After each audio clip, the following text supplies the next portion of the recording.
The training facility on Kepler Station buzzed with nervous energy as representatives from 12 different species gathered for the Galactic Defense Initiative's elite combat program. Commander Zexthai, a towering Vorthak with 4 arms and crystalline eyes, surveyed the assembled candidates with barely concealed disdain. His species had dominated galactic warfare for 3 millennia, and he saw little promise in this motley collection of beings. "Welcome to Hell Week," Zexthai announced, his translator converting his guttural clicks into standard galactic. 90% of you will wash out before the cycle ends. The remaining 10% will become the finest warriors the galaxy has ever seen.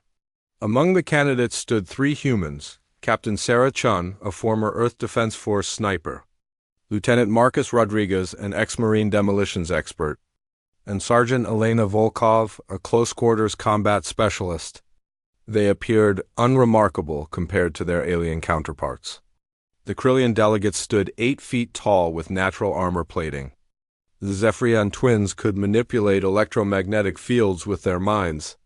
The single Thrakari representative possessed 6 limbs and reflexes faster than most species could perceive. "Humans," muttered Vexgal, a seasoned Krillian warrior, loud enough for others to hear. "Soft, weak, short-lived. Why are they even here?" Zexthai shared the sentiment but remained professional. The Galactic Council had mandated human inclusion after their recent victory against the Zarian Hive, though most attributed that success to superior technology rather than combat prowess. The humans had barely achieved spaceflight 2 centuries ago. What could they possibly offer? The first exercise was simple: navigate an obstacle course designed to test speed, agility, and problem-solving under pressure. Automated weapons would fire stunning bolts at anyone who took longer than the prescribed time. The course had been calibrated based on the physical capabilities of the strongest species present. The Thrakari went first, flowing through the course like liquid metal. 6 limbs allowed for complex movements no bipedal creature could match. Time: 4 minutes, 37 seconds. The Krillians followed, their armored hides shrugging off glancing shots as they powered through obstacles.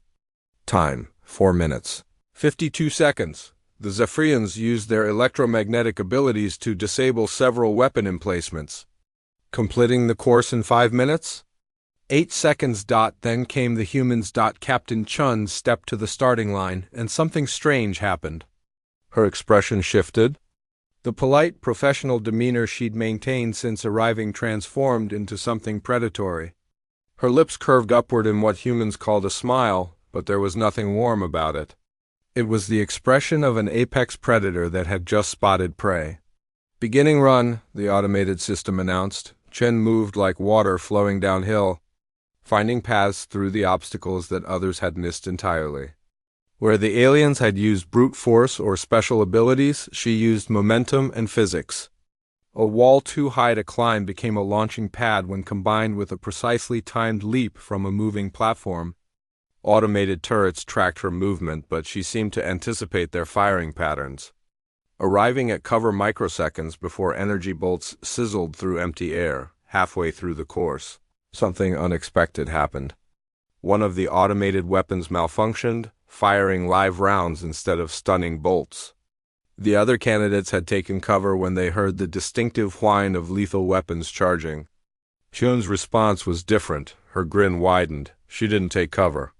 Instead, she accelerated, using the increased danger to fuel an even more aggressive approach. She slid under a barrage of fire, rolled through a gap that shouldn't have existed, and completed a wall run that defied several species' understanding of human physiology. Time: 3 minutes. 41 seconds. The facility fell silent. Rodriguez went next, and the pattern repeated. The same predatory smile, the same impossible navigation of deadly obstacles, the same apparent joy in the face of mortal danger. Time: 3 minutes, 38 seconds. Volkov's run was even more disturbing to the alien observers. When the course computers, apparently still malfunctioning, added additional threats mid-run, she laughed. Actually laughed while diving through a field of laser fire that would have reduced most species to component atoms. Time: 3 minutes, 35 seconds. Zexthai found himself staring at the readouts. certain there had been some error. He ran diagnostics twice. The times were accurate. The humans hadn't just completed the course faster than species with superior strength, speed, and special abilities. They'd done it while smiling. "Commander," his aide whispered, "should we recalibrate the course? Perhaps there was an error in our assessment of human capabilities." Zexthias' 4 eyes remained fixed on the humans, who were now chatting casually as if they hadn't just accomplished something that should have been impossible. "No error. Run full scans on their physiology. I want to understand what we're dealing with." The medical bay's results were even more confusing. The humans showed elevated heart rates and increased adrenaline production, but unlike other species under stress, their cognitive function had actually improved during the exercise. Their reaction times had decreased, their spatial reasoning had sharpened, and their pain tolerance had increased by nearly 40%. Dr. Yathara, the station's chief medical officer, approached Zexthai with the report. "Commander, I've never seen anything like this. Most species experience decreased performance when stress hormones flood their systems. These humans appear to become more effective, not less. Is it some form of combat enhancement? Genetic modification?" "No, sir. This appears to be natural human physiology. Their stress response is fundamentally different from ours. Where we experience stress as a warning to retreat or seek safety, they seem to experience it as a catalyst for increased aggression and performance." That evening, Zexthai found himself in the station's observation lounge, watching the humans through the transparent aluminum windows as they practiced hand-to-hand combat in the gymnasium below. The other candidates had retired to their quarters or were engaged in quiet meditation. The humans were beating each other senseless and enjoying every moment of it. Fascinating creatures, aren't they? Zexthai turned to find Ambassador Kethris, one of the few beings in the galaxy older than himself. The ancient ethereal had been observing the training program with interest. "Fascinating isn't the word I'd use, Ambassador." "No? Then what would you call them?" Zexthai watched as Sergeant Volkov executed a throw that should have hospitalized Rodriguez, who responded by laughing and immediately attempting a counterattack that was even more violent. "Insane, perhaps. Or perhaps there's something we haven't encountered before. Tell me, Commander, in all your years of combat training, have you ever seen a species improve when faced with lethal danger?" "Never. It goes against every survival instinct we understand." "Exactly.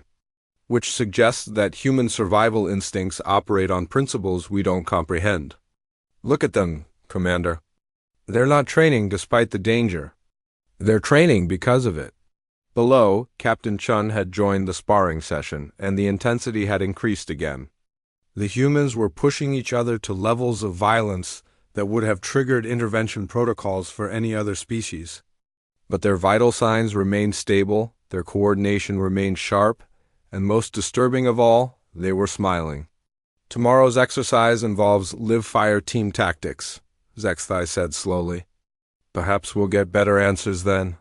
"I suspect you'll only find more questions," Kethris replied. "The humans have a saying, the more dangerous the situation, the more alive we feel. I'm beginning to think they mean that literally, as if summoned by their conversation." Captain Chun looked up from the gymnasium floor. Even through the transparent barrier and across the distance, Zexthai could see that predatory smile on her face. She raised her hand in what his cultural database identified as a human greeting gesture. .zex, single quotes. Tai found himself taking an involuntary step backward. "Yes," Kethris murmured. "I think tomorrow will be very educational indeed." The second day dawned with an exercise that had claimed lives in previous training cycles. The Hellfire Maze was a sprawling urban combat simulation where teams of mixed species would face automated defenders, environmental hazards, and each other in a battle for control of strategic objectives. Real ammunition, real explosives, real consequences. Commander Zexthai watched from the command center as the 12 remaining candidates were divided into 3 teams of 4. The computer had randomly assigned the humans to different squads, ensuring no team would be dominated by any single species approach to warfare. Team Alpha consisted of Chun, 2 Krillians and a Zephyrian. Team Beta paired Rodriguez with a Thrakari, a Vorthak, and one of the massive Goliathan representatives. Volkov found herself with 2 ethereals and a crystalline silicate being, whose name roughly translated to Harmony of Broken Stars. Teams will have 6 hours to secure and hold 3 objectives within the maze. Zexthai announced over the CUM system. Live ammunition is authorized. Medical teams are standing by. If you are critically wounded, activate your emergency beacon and extraction teams will retrieve you. Questions? Vexcall, the Krillian who had questioned human inclusion, raised his armored hand. Commander, are the humans equipped with the same protective gear as the rest of us? Zexthai checked the equipment manifest. Standard issue body armor, environmental suits, and personal shields. Nothing special. Affirmative. Then how do you expect them to survive? Their physiology is notoriously fragile. Captain Chiun's voice came over the CUM before Zexthai could respond. We'll manage. That same predatory smile was audible in her tone. Thanks for the concern, though. The maze activated with a grinding of massive machinery. Walls rose from the ground, creating a 3-dimensional urban environment complete with multi-story buildings, underground tunnels, and elevated walkways. Automated defenders emerged from hidden positions, military-grade combat drones armed with weapons, capable of penetrating standard armor. Team Alpha moved into the maze first. The 2 Krillians immediately took point, their natural armor allowing them to absorb damage while the Zephyrian provided electromagnetic support. Chiun seemed content to follow their lead, weapon-ready but not aggressive. Team Beta encountered resistance within minutes. The Thrakari's 6-limb mobility proved invaluable in the vertical environment, while the Vorthak's multiple arms allowed for complex weapon manipulation. Rodriguez appeared to be the weak link, struggling to keep pace with his enhanced teammates. Team Gamma moved with an almost ethereal grace. The ethereal's telepathic communication allowing for perfect coordination. The silicate being could reshape portions of the environment to their advantage. Volkov seemed out of place among such exotic abilities. For the first hour, the exercise proceeded as expected. The enhanced species dominated through superior physical capabilities and exotic powers. The humans remained competent but unremarkable, filling support roles while their teammates handled the heavy combat. Then the maze's emergency protocol activated. A malfunction in the computer system caused the automated defenders to switch from training mode to full combat effectiveness. Instead of weapons designed to wound and teach, the drones now carried military-grade armaments intended to kill. The maze itself became hostile, with environmental hazards activating randomly and structural elements becoming unstable. In the command center, alarms began blaring. Emergency teams mobilized. The exercise should have been terminated immediately, but something extraordinary was happening in the maze.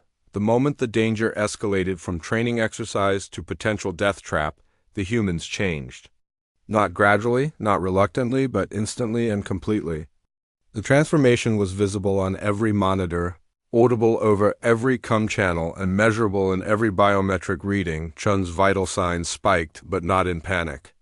Her heart rate increased to levels that should have indicated severe distress, but her cognitive function readings showed heightened clarity and focus. When her Krillian teammates hesitated at the new threat level, she didn't wait for orders or consensus. She moved. What followed defied every principle of small unit tactics that Zexthai had learned over his centuries of military service. Chiun didn't seek cover from the enhanced weapons fire. She used it. When a drone's missile strike brought down part of a building, she was already moving through the debris field before the dust settled, using the chaos as concealment to close with targets that should have been able to cut her down with ease. Her weapon fire wasn't the measured, controlled bursts taught in academies across the galaxy. It was instinctive, flowing, and devastatingly accurate. She didn't aim in the traditional sense. She pointed and fired, trusting reflexes that seemed to operate faster than conscious thought. How is she still alive?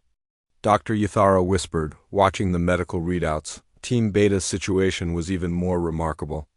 When the enhanced drones cornered them in a building that was rapidly becoming structurally unsound, Rodriguez made a decision that violated every survival protocol ever written. Instead of retreating to a defensive position, he gathered every explosive device in his kit and disappeared into the building's lower levels. The explosion that followed brought down the entire structure, along with 6 combat drones and a support tower that had been providing targeting data to half the maze's defensive network. Rodriguez emerged from the rubble 30 seconds later, bleeding from multiple wounds but grinning like he'd just won a lottery. Rodriguez to Team Beta, his voice came over the comm, slightly breathless but cheerful. Objective 2 is clear. Also, I may have brought down more of the maze than intended. My bad. In Team Gamma, Volkov's transformation was perhaps the most unsettling. When her ethereal teammates were pinned down by crossfire from multiple positions, she didn't wait for tactical analysis or coordinated response. She simply walked into the kill zone. The automated weapons tracking her couldn't seem to compensate for movement that appeared random but was actually a complex pattern of advances, retreats, and lateral movements that kept her in the brief gaps between overlapping fields of fire. She closed with each defensive position in turn, her close-quarters combat training turning lethal encounters into methodical eliminations. What disturbed the observers most wasn't her efficiency. It was her expression. She wasn't grim or focused or desperate. She was happy. Genuinely, radiantly happy. As if dismantling military-grade defensive positions with nothing but personal weapons and reflexes was the most enjoyable activity she could imagine. "Commander," his aide reported, voice tight with disbelief, "all 3 humans are showing massive increases in combat effectiveness. Their accuracy has improved by over 60%. Their reaction times have decreased by nearly half. And their pain tolerance." He paused, checking readouts. "Sir, Sergeant Volkov took a hit from a pulse rifle that should have incapacitated her." She registered the impact, confirmed she wasn't critically wounded, and continued her assault. "Her stress hormones indicate she's experiencing what humans call euphoria." Zexthai stared at the tactical display. In 2 hours, the situation had reversed completely. The humans weren't being carried by their enhanced teammates. They were carrying their teams. The aliens with superior strength, speed, armor, and exotic abilities were struggling to keep pace with 3 beings who should have been the weakest links in the exercise. "Sir, communications reported. We're receiving a transmission from Team Alpha." Chun's voice filled the command center. "Command, this is Alpha Leader. Objectives 1 and 3 are secure. We're moving to assist the other teams with Objective 2. Also, could you ask whoever's responsible for the maze's combat programming to dial it up a notch? This is just starting to get interesting." The alien candidates with her could be heard in the background, making sounds that the translator identified as expressions of disbelief and terror. Chen sounded like she was asking for more challenging recreational activities. "Chun," Zexthai's voice was carefully controlled. "You do understand that you're currently facing military-grade combat drones using lethal force protocols?" "Yes, sir. That's what makes it fun." Fun. She had used the word fun to describe a situation that had already claimed 2 alien casualties and pushed several others to their psychological breaking points. Zex. Tai began to understand why the Zarian hive had retreated from human space despite overwhelming numerical and technological advantages. It wasn't that humans were better warriors than other species. It was that they defined better in ways that made no sense to rational beings. "Dr. Yathara," he said slowly, "I want complete psychological profiles on all 3 humans. I need to understand what we're dealing with." "Commander, I'm not sure our psychological frameworks can accurately assess human cognition. Their stress responses are completely outside our models." On the main screen, Rodriguez had somehow acquired additional explosives and was methodically turning sections of the maze into rubble while singing something the translator couldn't parse. Volkov was engaged in what appeared to be a close-range duel with a combat drone designed to eliminate heavy armor, and she was winning. Chun was coordinating a three-team assault on the maze's central stronghold while maintaining casual conversation with her terrified alien teammates. All three were still smiling. The maze exercise ended with all objectives secured in record time and 0 human casualties. 3 aliens required medical evacuation. 2 others suffered psychological trauma requiring therapy, and the maze itself needed extensive repairs. The humans requested permission to run the exercise again. Permission was denied, Commander. Zexthai found himself in an unprecedented situation.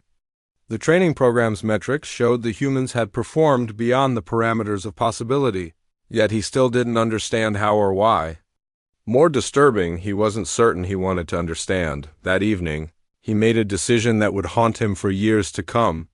He approached the humans directly. He found them in the station's recreation facility, engaged in what they called poker, while consuming ethanol in quantities that should have required medical intervention. They appeared completely relaxed, showing no signs of the day's extreme stress. "Captain Chun," he began formally, "might I have a word?" "Sure, Commander." "Pull up a chair?" "We were just discussing the maze exercise." She gestured to an empty seat with a drink in her hand. "Want to know something funny?" "That was the most fun I've had since basic training." Rodriguez nodded enthusiastically. "Same here. When those drones switched to live ammo, I thought, finally, something worth paying attention to." Volkov raised her glass in what appeared to be a salute. "To proper opposition. He's hoping tomorrow's exercise has some actual teeth to it." Zexthai remained standing, studying their faces. The predatory smiles were gone, replaced by expressions of genuine contentment and camaraderie.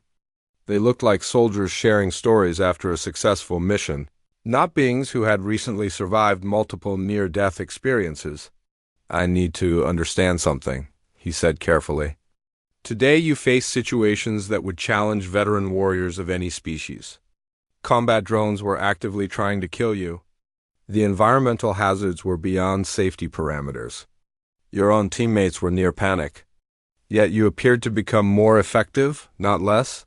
Chun exchanged glances with her companions. "You want to know why we smiled during combat?" "Yes, sit down, Commander." "This might take a while." Against his better judgment, Zexthai took the offered chair. Chen refilled her glass and studied its contents for a moment before speaking. "What do you know about human evolution, Commander?" "The basics. Your species developed on a death world, faced multiple extinction events, survived through tool use and social cooperation." "That's the sanitized version." Rodriguez leaned forward. "The real story is that for millions of years, everything on our planet was trying to kill us. Not just predators. Weather, diseases, natural disasters, food shortages, other humans.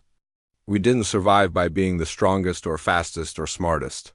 We survived," Volkov continued, "by being the most stubborn, persistent, and adaptable species on a planet full of things that were objectively better at killing than we were. We became persistence hunters. We'd chase prey for days until it collapsed from exhaustion. We'd survive wounds that would kill other species through sheer determination not to die." Chun nodded. "But here's the thing that your species' evolution didn't require. We had to learn to love the chase. The danger. The moment when death was breathing down our necks and we had to be faster, smarter, and more vicious than whatever was trying to end us. Those who couldn't find joy in mortal peril didn't live long enough to pass on their genes." Zexthai felt something cold settle in his stomach. "You're saying humans are evolutionarily adapted to enjoy lethal danger?" "We're saying," Rodriguez replied, "that for humans, the moment when death becomes a real possibility is the moment we become most alive. It's when our bodies flood with chemicals that make us faster, stronger, and more focused. It's when our pattern recognition goes into overdrive. It's when we stop thinking about survival and start thinking about victory. Other species experience fear as a warning to retreat," Sean explained. "We experience fear as a drug.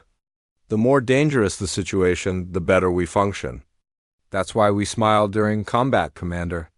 It's not because we're insane, though I understand how it looks that way. It's because dangerous situations make us feel more human than anything else in the universe. Volkov gestured toward the viewing ports, where space stretched endlessly beyond the station. Out here, surrounded by the safety of technology and civilization, we're operating at maybe 30% of our potential. But put us in a situation where death is a real possibility, where our skills and instincts are all that stand between us and extinction. She grinned, and for a moment the predator was back. That's when you see what humans are really capable of. That's impossible, Zexthai protested. No species could survive with such a response to danger. No other species, Chun corrected. But humans aren't other species. We're the descendants of beings who hunted mammoths with pointed sticks, who sailed across oceans without knowing what was on the other side, who looked at the most hostile environments on our planet and said, "I wonder if we can live there." We're the species that invented extreme sports because normal life wasn't dangerous enough to satisfy our neurochemistry. Rodriguez pulled out a small device and activated a holographic display. "Commander, this is a recording of human recreational activities. These are things we do for fun." The display showed images that made Zexthai's crystalline eyes widen in horror. Humans throwing themselves off cliffs with primitive parachutes. Humans descending into underwater caves where a single mistake meant death. Humans climbing vertical rock faces without safety equipment. Humans racing vehicles at speeds that would turn their fragile bodies into paste if they crashed. "These are training exercises?" Zexthai managed. "Hobbies," Volkov said cheerfully. "Weekend activities. Things we do to relax. But why?" Chun's expression became thoughtful. "Because we need the reminder that we're alive. Because safe, comfortable existence makes us feel like we're slowly dying.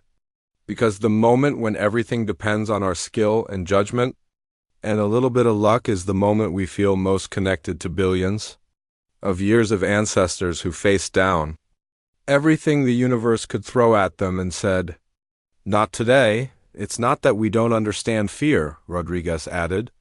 "We understand it perfectly. We just interpret it differently. Fear tells us that what we're doing matters, that the stakes are real, that this is a moment when the universe is testing whether we deserve to continue existing. And we really like passing those tests," Volkov finished. Zexthai sat in silence, processing what he'd heard. Around the galaxy, species had developed intelligence as a tool for survival. They'd created technology to eliminate danger, built civilizations to provide safety, evolved beyond the need for physical confrontation. The logical progression of advancement was toward peace, security, and the elimination of existential threats. Humans had taken a different path. They developed intelligence not to escape danger, but to find more interesting forms of it. They created technology that let them survive greater risks, built civilizations that freed them to seek out new challenges, evolved into beings who required mortal peril to feel truly alive. "Commander," Chun said softly, "tomorrow's exercise is supposed to be diplomatic negotiation under pressure. No physical danger, no combat scenarios, just psychological stress and complex problem solving." "That's correct. Could I make a request?" "What kind of request?" That predatory smile was back. "Could you make it a little more dangerous? Maybe add some actual stakes to the negotiations? Because if you really want to see what humans can do when everything depends on getting it right..." She shrugged. "Give us a situation where failure means people die. That's when we do our best work." Zexthai found himself standing abruptly. "I need to review the exercise parameters." As he walked away, he heard Rodriguez call after him, "Commander? If you ever want to understand humans better, don't study our victories. Study the moments when we were outgunned, outnumbered, and facing certain death. Those are the moments when we become who we really are." Later, alone in his quarters, Zexthai activated a secure communication channel to Galactic Command. "This is Commander Zexthai, reporting on human integration into the Galactic Defense Initiative." "Proceed, Commander." "Sir, I believe we may have fundamentally misunderstood what humans bring to galactic civilization. They're not just another warrior species. There's something else entirely, explain. Zexthai chose his words carefully. Sir, every species in the galaxy evolved to avoid death. Humans evolved to dance with it. They don't just survive danger, they require it to reach their full potential.